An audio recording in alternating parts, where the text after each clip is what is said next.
Hi there, Bob Orchard coming to you from Old Town Mariposa and the historic Mariposa Hotel. This show today is being brought to you by Bet's Gold Coin, your family-friendly sports tavern downtown Mariposa. And I have with me today an old dear friend, one of my first employees when I was the planning director of Mariposa County, Right. Congressman George Radanovich. How you doing, George? Good to see you, Bob. I'm well, thanks. So, I gotta tell you a thought that I had, and I may have shared this with you earlier. I was thinking that we have three people in contemporary, other than John C. Fremont, three people Right. who have operated on a national stage. We have you in Congress. We have Logan Mangans, who was in New England and now down in Florida. Yeah. And now we have Cody Wickman. Yep. And the question has been burning in my mind all day long is, did you play football with Mariposa High? Yes. Ultra high school. What position? Did some linebacker on the line a little bit as well. Through all 4 years. Yeah. Okay. And just for the audience out there, George really stepped up his game today. He has a cold, and he got out of bed to come down here and be with me because this was our shooting day. Yeah, we didn't want to miss that, but sorry about the voice. Well, it is what it is. It makes you sound more mature. At any rate, maybe George, you could tell folks a little bit about your background, and you were born and raised in Mariposa, and you know, I knew your dad. Your dad and I were great friends. Yeah. He had a joke every time we got together. Yeah. You don't happen to have a joke, do you? No, you know, I didn't get my dad's skill for joke telling. When I tell jokes, they generally flop. So I just did not get that skill, and I never wrote any of them down either. Yeah. And I have a terrible memory. He had some funny ones. He was great. He was. You know, as a young planner in Mariposa, it was really important to have your dad around. 'Cause Yeah. he kind of picked me up under his wing and would point me in the right direction. Well, especially since you were new to town. This was a brand new area for you, walking in, doing planning. You know, when that historical background is so valuable. Right. That yeah. And well, you had a little background in that too. Let's see, you were graduated from Cal Poly after you left Mariposa? Yes, in '78, I guess, in ag business management, and went to sell land planes in the Southwest for a while. And ended up not liking it, and decided that I wanted to live in Mariposa, so I came back. And you became a planner. I worked for you, yes, and you. What was your first project? Well, you had me write an infamous document called the Mariposa Water Agency Handbook, Right. and detailed all the history of the water projects in Mariposa, and payment schedules. Right. We were working on the general plan at the time. Yes, it was for that, I think, wasn't it? And you know, we also had a relationship with Merced Irrigation District, and so this kind of laid out the terms of the agreement. We still have that relationship. Yeah. But I don't want to get off into that. I want to talk more about after you left. You were on the County Board of Supervisors for what, 4 years? Yes, I was up on the Planning Commission for 3 years, and then on the County Board of Supervisors for 4 years. And I can tell you, it's easier being a member of Congress than it is being a county supervisor. Much easier. And you ran for Congress successfully, I might add, and you served in Congress for how many years? 16, but I lost the first time. In 1992, I lost in the primary, and then won in '94 in the general. So, yeah. And you took an old friend of mine back there with you, John McCammon. You know, he's been on the show with me. Oh, yes, okay. Very good. And his background, of course, he went to California, Parks and Rec, Department of Fish and Game. Now he's working with U.S. Fish and Wildlife, and he's going to be retiring, I think, this month. End of June, yeah. And so he'll be in Mariposa full time, which is terrific. Yes. Yeah. So it's kind of like all of us coming back together again, huh? Yeah. Yeah. Life is good. So, now that you're a retired congressman, what do you do to keep yourself busy?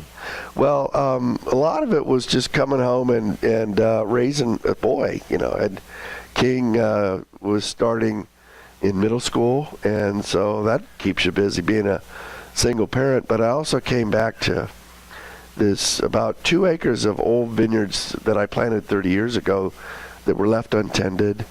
So I really went in and revamped it all, put in a new trellis system, and started bringing in a wind machine and bird netting and all that. And so I'm selling wine now. Also consulting in hydraulic fracturing, which is Kind of controversial. It's a very interesting field. And I've got a foundation on that really kind of makes the case that intact families are the key to small government. And it's a tough message for conservatives to hear, but I keep kind of pounding away at it. Yeah. So those things keep me busy. And your son? He's doing well. He's involved in sports. Yes, he loves basketball. He's a basketball fellow. He was started out in baseball and really enjoyed that and basketball, but somewhere along the way, basketball became his first love. And so he's going into his senior year in high school, and he's played basketball. So he's sticking to it, and he enjoys it. He got a front tooth knocked out the other day. Some guy gave him an elbow coming down from a layup, and so it's all kid stuff. Today? That's why I was late today. Yeah, Well, he had a root canal. Root canal. Yeah, busted the nerve and all that.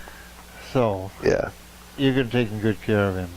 Other than that, yeah, but that's those are things that just come along with being a kid. Yeah. Tell me, how was it coming back?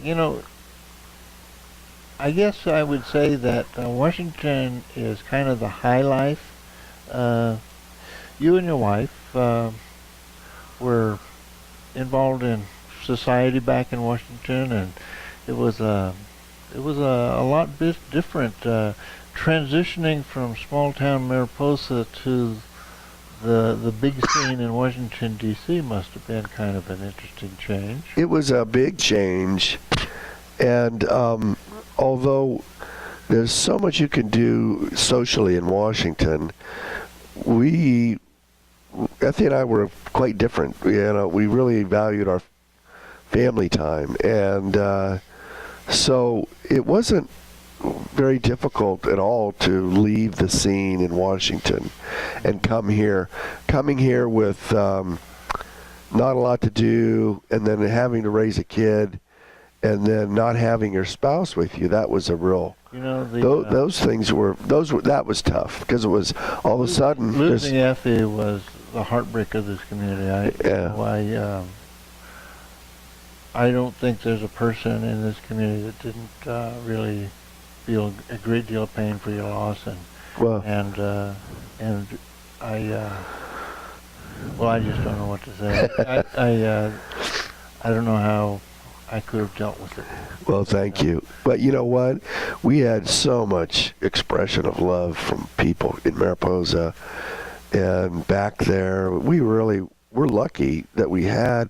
Not everybody gets that show of affection, to help keep you going. So that was a beautiful part of that sad thing. We've been talking a lot about what the character, the quality of this community is, and it kind of sets us apart from the rest of the there's a connection, no matter how far you come away, and they talk about the Mariposa Fair as homecoming, and we double the population of Mariposa during the fair time because of all the people who have drifted out of the community drift back. Come back, and yeah. Homecoming, and it's a connection. It's that's really a vital part of all of our lives, and so you never take Mariposa out of the boy or girl. No. Um, in many respects, the values, the traditions of this community have affected your life and your approach to politics and life in general. Family, your family values, things. Yeah, I think it was pretty simple upbringing in Mariposa, but that was, I kind of think, the beauty of it. We weren't exposed to a lot of the things that people in urban centers throughout this country are exposed to, and it can leave you unprepared. It can, in a way, you can be wonderfully naive about these things, and in a way, kind of makes you, if you choose to be free from the dark side of all that, you know. Well, I think it gives you a unique perspective. Yeah. So, the next few years, you have any big plans other than what you're doing? You know, I'm real thrilled about the way the wine is turning out, and it's excellent. It's very the quality of the wine has just been wonderful, and so there's more work to do there. I think for me, if I have my way, it would be trying to influence the party in this project called Restore California, which is something I'm trying to get started in every community in California. And it's simple. It reduces, without government assistance, communities coming together to reduce fatherlessness, unwed pregnancy, and divorce by 30%. And if you look at the statistics, which I didn't bring with me, Bob, and this is not to cast any shadow or ill will on anybody. I'm a single parent myself. I know how hard it is. Yeah. But it's, if we can come together and make sure kids have their parents, incarceration rates, prisons, number of prisons, gangs, education improves.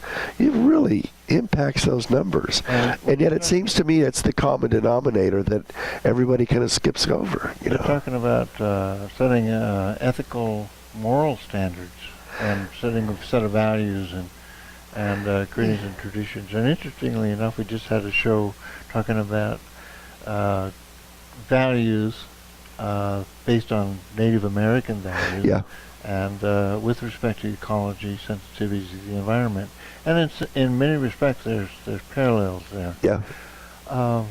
We're just about out of time. I'm getting the so I'm gonna say thank you very much for joining us, and I look forward to talking to you again. I just barely scratched the corners of my memory of all of the things that we were up to. And yeah. And I want to thank everybody out there for joining us. And it's great to be on the show. See you next time around. Thanks, Bob. Thank you.